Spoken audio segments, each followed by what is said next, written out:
तो इस वीडियो में गाइस मैं बात करूंगा केमिस्ट्री के previous year end semester question papers के बारे में एंड जानेंगे कि किस टाइप से जो क्वेश्चन है वो पूछे जाते हैं एंड यहाँ पे थोड़े इनडायरेक्ट वे में क्वेश्चन भी जो है वो आ सकता है, तो वो हम देखेंगे। साथ ही में मैं आपको डिटेल में जो मार्किंग स्कीम है वो भी समझाऊंगा एंड और भी काफ़ी सारी चीज़ें बताऊंगा। तो वीडियो एंड तक देखते रहिए ताकि आपको ये सारी जो इन्फॉर्मेशन है वो मिल जाए। तो सबसे पहले तो गाइज मैं आपको जो केमिस्ट्री का पेपर पैटर्न है वो बता देता हूँ एंड स्पेशली मार्किंग स्कीम। तो देखो केमिस्ट्री के पेपर में जो MCQs है वो आ सकते हैं 10 मार्क्स के लिए एंड 2022 में भी आए थे एंड 2023 में भी जो 10 मार्क्स के MCQs है वो पूछे गए थे। तो यहाँ पे पास होना जो है वो थोड़ा इजी हो सकता है बिकॉज यहाँ पे 10 मार्क का आपको MCQ वाला क्वेश्चन जो है वो मिल सकता है। तो अगर आप थोड़े इंट्रोवर्ट हो तो मैं तो ये बोलूँगा कि अपनी जो दोस्ती वगैरह है वो बढ़ा लो बहुत सारे लोगों के साथ, ताकि जहाँ पे भी आप पेपर देने बैठो आसपास अपने ही दोस्त रहे, ताकि MCQ के आंसर का जो कन्फर्मेशन है वो मिल पाए। तो ये फ्री के मार्क्स है, भले ही आपको नहीं आ रहे तो आपस में पूछ के जो है वो टिक कर देना, बट इसमें 10 में से 10 जो है वो मिलना चाहिए, ठीक है, इसका ध्यान रखना। बाकी अगर थ्योरी की बात करें तो फिर सभी यूनिट का जो वेटेज है वो रहेगा 15 मार्क्स एंड क्वेश्चन पूछने का तरीका रहेगा, पहला क्वेश्चन आएगा 6 मार्क्स के लिए, दूसरा आएगा 5 मार्क के लिए एंड तीसरा जो क्वेश्चन है वो आएगा 4 मार्क के लिए। जनरली यही जो पैटर्न है वो इस बार भी जो है वो फॉलो किया जाएगा, ठीक है। तो MCQ है तो थोड़ा मतलब टेंशन जो है वो कम रहेगा, बट केमिस्ट्री के पेपर में जो क्वेश्चन है वो काफ़ी ऊट पटांग तरीके से जो है वो पूछे जाते हैं। तो जब भी आप पढ़ाई करोगे तो थोड़ा डिटेल में जो है वो जाना, तभी आप जो आंसर्स वगैरह है वो लिख पाओगे। तो देखते हैं कि कैसे पढ़ाई करना है। तो यूनिट 3 से लेकर 6 तक का कंटेंट आएगा। तो मुझे तो यार सभी यूनिट में जो कंटेंट है वो ऑलमोस्ट अच्छा खासा ही देखने को मिल रहा है, ऐसा नहीं लग रहा है कि बहुत इजी है कोई यूनिट, कोई बहुत टफ है। बट अगर आप यूनिट 3 से स्टार्ट करते हो तो अच्छा रहेगा आपके लिए। अगर आपको कोई मतलब आपके हिसाब से ईजी लग रहा है तो फिर वहाँ से भी आप जो है वो स्टार्ट कर सकते हो, ठीक है। डिपेंड करता है, केमिस्ट्री किसी को पसंद है किसी को नहीं है, मुझे तो इतना ज़्यादा पसंद नहीं था, ठीक है। इंजीनियरिंग मटेरियल्स है गाइस पहला यूनिट नंबर 3। यहाँ पे 2 सेक्शन है, पहला है स्पेशलिटी ऑफ पॉलीमर्स एंड दूसरा है नैनो मटेरियल्स। तो दोनों के ऊपर क्वेश्चन जो है बनते हैं। नैनो मटेरियल का एक जो क्वेश्चन है वो आ सकता है, पॉलीमर्स के ऊपर भी गाइस जो क्वेश्चंस है वो पूछे जाते हैं, ठीक है। यहाँ पे काफ़ी सारी चीज़ें हैं जैसे इंट्रोडक्शन है, प्रिपरेशन है, प्रॉपर्टीज़, एप्लीकेशंस। तो अगर आप पढ़ रहे हो तो फिर सारी चीज़ें पढ़ो बिकॉज एक 6 मार्क का क्वेश्चन जो है वो आता है जिसमें आपको सारी जो चीज़ है वो एक साथ पूछी जा सकती है, ठीक है। पॉलीकार्बोनेट पे भी क्वेश्चन आता ही आता है। बायोडिग्रेडेबल पॉलीमर्स के ऊपर एक डिटेल 6 मार्क का जो क्वेश्चन है वो बन सकता है, जैसे what is biodegradable polymers, how they are made, फिर उनका आपको फार्मूला लिखना पड़ेगा, एप्लीकेशन वगैरह क्या है। तो ऐसा डायरेक्ट क्वेश्चन आ सकता है, तो इसे बिल्कुल भी मत छोड़ना, गलती मत करना, ये आ सकता है ये क्वेश्चन। फिर कंडक्टिंग पॉलीमर्स, फिर ये यहाँ पे बहुत सारे डिफरेंट पॉलीमर्स है, तो ऑलमोस्ट सभी करके जाना, बट जो बायोडिग्रेडेबल है ये बहुत इंपॉर्टेंट है तो इसको ज़रूर करके ही जाना, ठीक है। क्वेश्चंस कैसे बनते हैं तो देखो मैं 2019 का पेपर रेफर नहीं करता हूँ बिकॉज यहाँ पे न्यूमेरिकल्स नहीं थे, तो जो क्वेश्चन पूछने का तरीका वो 7 मार्क्स वगैरह के आते थे। तो अभी तो 7 मार्क्स के नहीं आएंगे, 6 मार्क्स के ही आएंगे। तो हम 2022 एंड 23 के ही जो पेपर्स है वो रेफ़र करेंगे, ठीक है। एंड आप भी अगर एग्ज़ाम के लिए पेपर रेफ़र कर रहे हो तो 2022 जो है वो ज़्यादा रेफ़र करना, बिकॉज अल्टरनेट ईयर में जो क्वेश्चन रिपीट होने के चांसेस है वो ज़्यादा होते हैं। तो आप 22 का जो है वो ज़्यादा ध्यान देके जो है वो पढ़ना, ठीक है।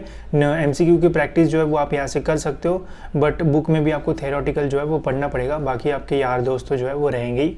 तो देखते हैं कैसे क्वेश्चन पूछे जाते हैं। पहला ही क्वेश्चन है व्हाट आर बायोडिग्रेडेबल पॉलीमर्स, ठीक है। क्वेश्चन कैसे पूछा गया है ध्यान दो, व्हाट आर बायोडिग्रेडेबल पॉलीमर्स, पहले इसके बारे में लिखना। फिर explain 3 factors responsible for biodegradation, ठीक है, कौन से फैक्टर्स है। फिर है give 2 properties and 2 uses of biodegradable polymer, ठीक है। तो सभी का डिफरेंट वेटेज रहेगा। सपोज व्हाट आर बायोडिग्रेडेबल इसका 1 मार्क मिलेगा, फिर what are the 3 factors suppose इसके 2 मार्क्स मिलेंगे, गिव 2 प्रॉपर्टीज इसके 3 मार्क्स मिलेंगे। तो पूरा अच्छे से फ्रेम करके लिखोगे तभी जाके आपको यहाँ पे 6 में से 5, 5.5 मार्क्स जो है वो मिल सकते हैं, ठीक है। तो अगर आपको पूरा आता भी है तब भी एक आधी मिनट 30 सेकेंड सोचना कि कैसे आंसर लिखना है, फिर उसके बाद जो है वो आंसर लिखना शुरू करना, ठीक है। फिर है what are nanomaterials, direct question आता है नैनो मटेरियल्स के ऊपर।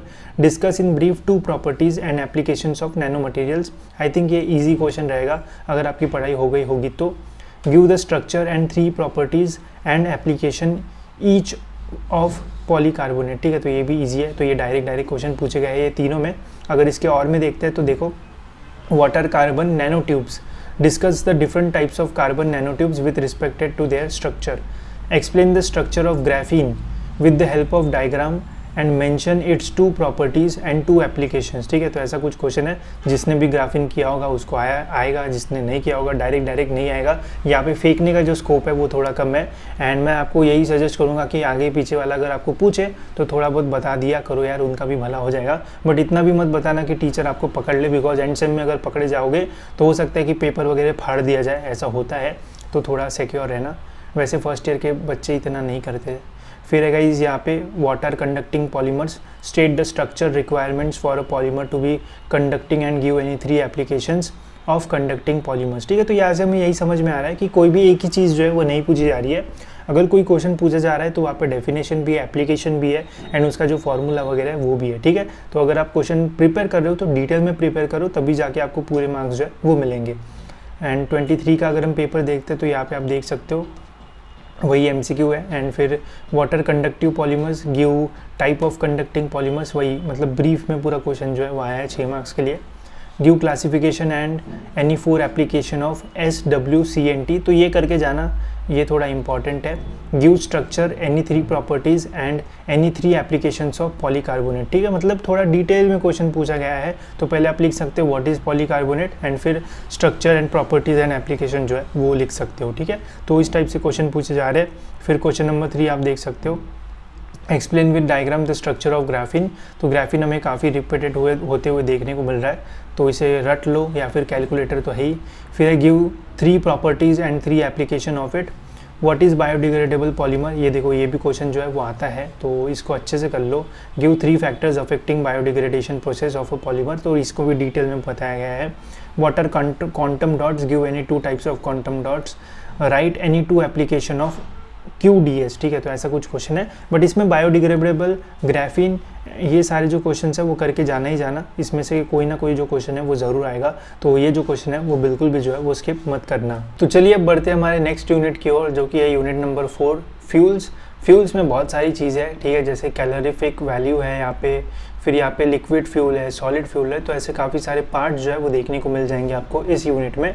तो सपोज़ अगर आप इस यूनिट को स्किप करना चाहते हो, आप यूनिट नंबर 5 या फिर 6 पहले करना चाहते हो तो आप कर सकते हो, वो भी एक अच्छा डिसीजन रह सकता है अगर आपको यहाँ पे चीज़ें समझ में नहीं आई होगी तो। अगर फ्यूल्स की बात करें, देखते हैं कि किस किस टाइप के जो क्वेश्चन है वो यहाँ पे पूछे जाते हैं, बिकॉज यहाँ पे जो नंबर ऑफ टॉपिक्स है वो तो बहुत ज़्यादा है, जिसमें कैलोरीफिक वैल्यू के ऊपर क्वेश्चन इस टाइप का डिफरेंट मतलब अलग वे से पूछा गया हुआ क्वेश्चन आपको जो है वो देखने को मिल सकता है। फ्यूल्स के ऊपर भी जो क्वेश्चन है वो तो आएंगे ही आएंगे। ठीक है, देखते किस टाइप से जो क्वेश्चन है वो यहाँ पे पूछे गए हैं 2023 के पेपर में। तो क्वेश्चन 4 और 5 में रहेंगे क्वेश्चंस। पहला है what is proximate analysis of coal, give the procedure and formula for determination of each constituent. ठीक है, फिर explain the production of hydrogen by steam reforming of coke and methane with reaction conditions. ठीक है, फिर यहाँ पे एक numerical है, तो यूनिट नंबर 4 में जो है गाइस एक न्यूमेरिकल जो है वो बन सकता है, मैंने पेपर्स में देखा था। जनरली न्यूमेरिकल जो है वो यूनिट नंबर 4 से जो है वो आ सकता है। ठीक है, तो यहाँ पे जितने भी न्यूमेरिकल टाइप के क्वेश्चन मिलेंगे तो उनको अच्छे से प्रैक्टिस कर लेना, 4 मार्क का क्वेश्चन आ सकता है। तो कुछ इस टाइप का जो न्यूमेरिकल है वो यहाँ पे है। फिर यहाँ पे give the principle and explain the process of fractional distillation of crude oil with label diagram, give the composition and boiling range of any one fraction obtained during the refining। 6 mark के लिए ये question है। तो यार मतलब chemistry में पता नहीं क्या कौन सेट करता है, एकदम बड़े बड़े जो क्वेश्चन है वो आते रहते हैं, तो थोड़ा समझ लेना पहले क्वेश्चन को क्या पूछा है एंड फिर गाइस जो है वो आंसर लिखना शुरू करना। Give the preparation reaction of biodiesel का reaction, state 4 advantages and 2 limitations of biodiesel. Suppose अगर आपको गाइस प्रिपरेशन का जो रिएक्शन है वो नहीं आता है तो मैं आपको बोलूँगा कि उसे स्किप करके आप जो 4 एडवांटेजेस एंड 2 लिमिटेशंस है वो भी लिख सकते हो। अगर नहीं आता है तो आपको रिमेनिंग मार्क्स जो है वो मिलेंगे। ऐसा नहीं कि यार ये मेरे को रिएक्शन आता ही नहीं तो बाकी पूरा छोड़ दिया, तो इसलिए बोल रहा हूँ क्वेश्चन ध्यान से पढ़ना, सभी का वेटेज जो है वो अलग रहता है उस क्वेश्चन के अंदर में भी। ठीक है, फिर यहाँ पे आपको और एक जो न्यूमेरिकल है वो देखने को मिलेगा, तो आई थिंक यूनिट नंबर 4 से एक आधी न्यूमेरिकल जो है वो आ सकता है आपके इस साल के पेपर में भी। वही अगर हम यहाँ पे देखते हैं गाइस क्वेश्चन नंबर 4 एंड 5 में 2023 में, तो यहाँ पे भी गाइस एक न्यूमेरिकल आपको जो है वो मिल जाएगा। अरे इतना बड़ा न्यूमेरिकल, मतलब 4 मार्क के लिए इतना क्वेश्चन दिया हुआ है, पता नहीं कौन सेट करता है। फिर explain steam forming of Coke, तो ये हमने वहाँ पे भी देखा 22 में, तो कोक वाला ये जो है प्रॉब्लम आ सकता है। एक्सप्लेन फ्रैक्शनल डिस्टिलेशन, तो ये भी वहाँ पे रिपीटेड हुआ है, तो ये भी अच्छे से करके जाना। Give construction with figure and working of bomb calorimeter. Bomb calorimeter पे एक तो क्वेश्चन आएगा, नहीं तो उसके ऊपर जो न्यूमेरिकल है वो बन सकता है। फिर है व्हाट इज़ पावर एल्कोहल, पता नहीं क्या होता है मुझे। Give procedure for preparation of ethanol with reactions, give 2 advantages. तो इसी टाइप के क्वेश्चन है भाई, डेफिनेशन, फिर प्रोसीजर, न फिर रिएक्शन, न एडवांटेज, न डिसएडवांटेज, एंड फिर यहाँ पे आपको जो न्यूमेरिकल है वो देखने को मिल जाएगा। ठीक है, तो यहाँ पे जनरली यूनिट नंबर 4 से एक ही न्यूमेरिकल एक्सपेक्टेड है, तो अच्छे से कर लो। बाकी जो आपको थ्योरी करना है वो करो। मुझे तो मतलब काफ़ी मतलब कंफ्यूजिंग से ये जो केमिस्ट्री के सब्जेक्ट्स है वो लगते हैं। एंड यूनिट नंबर 5 की बात करें तो ये है गाइस स्पेक्ट्रोस्कोपिक टेक्निक्स, जिसमें है guys UV visible spectroscopy and infrared spectroscopy. ठीक है, अब अगर आपको समझ में आया होगा तो आप बाकी सारे जो टॉपिक्स है वो पढ़ना, नहीं तो यूनिट नंबर 6 के ओर चले जाना। कोरोजन जो है वो थोड़ा इजीली आपको समझ में आ सकता है। देखते हैं इसके ऊपर किस टाइप के क्वेश्चन पूछे गए हैं यूनिट नंबर 5 में। तो 2022 के पेपर में 6th एंड 7th क्वेश्चन में जो है वो यूनिट 5 का पूछा जाएगा। तो देख सकते हो क्वेश्चन है, draw block diagram of IR spectrophotometer, explain it's any 4 components. जो स्पेक्ट्रोफोटोमीटर है इससे रिलेटेड जो क्वेश्चन है वो जनरली पूछे जाते हैं क्वेश्चन यूनिट 5 में।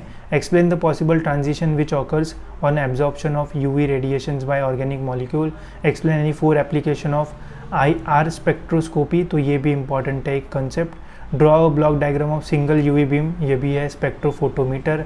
Explain 4 components, give the principle of IR spectroscopy, तो ये दोनों जो है वो बहुत इंपॉर्टेंट है। फिर define the following terms.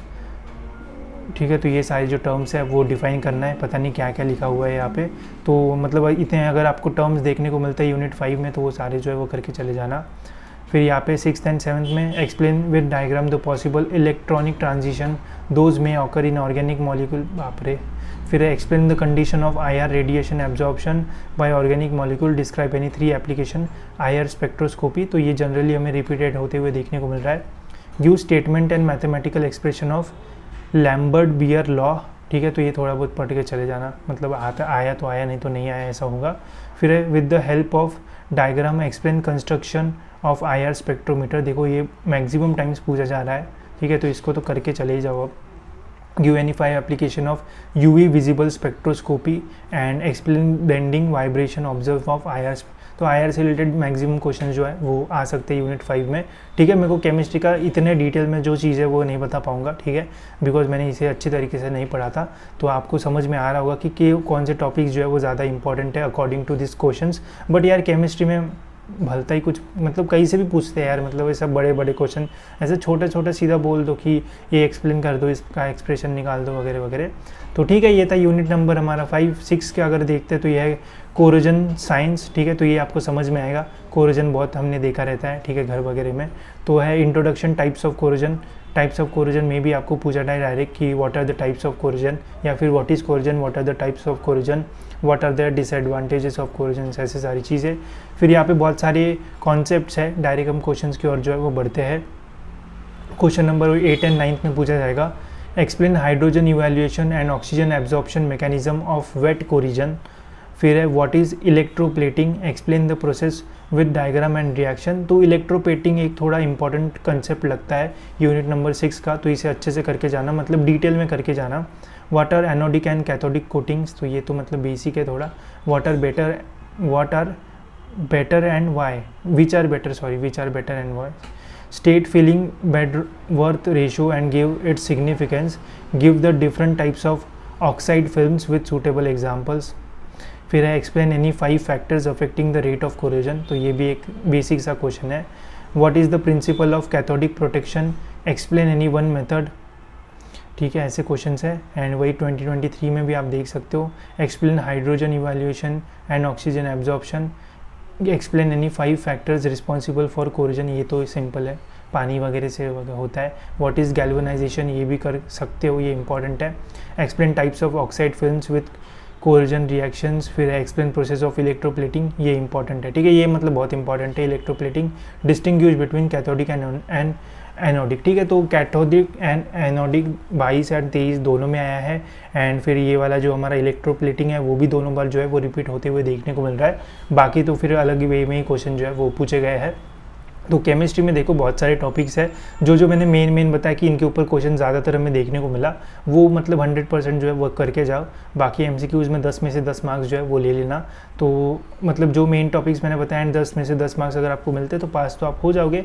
But try करो इसे और अच्छे से पढ़ो। केमिस्ट्री मतलब मुझे तो इतनी समझ में नहीं आती है एंड ना किसी से जमती भी है, तो आप ट्राई करो जितना अच्छे से पढ़ना हो सकता है उतना अच्छे पढ़ो। यूनिट नंबर 3 को थोड़ा टारगेट कर सकते हो, ये थोड़ा मुझे जो है वो ईजी लगा as compare two way of questioning में, बिकॉज डायरेक्ट क्वेश्चन आता है एंड आप इसमें स्कोर कर पाते हो। बाकी अगर आपको यूनिट समझ में आए तो आप केमिस्ट्री बहुत अच्छे से तरीके से लिख पाओगे।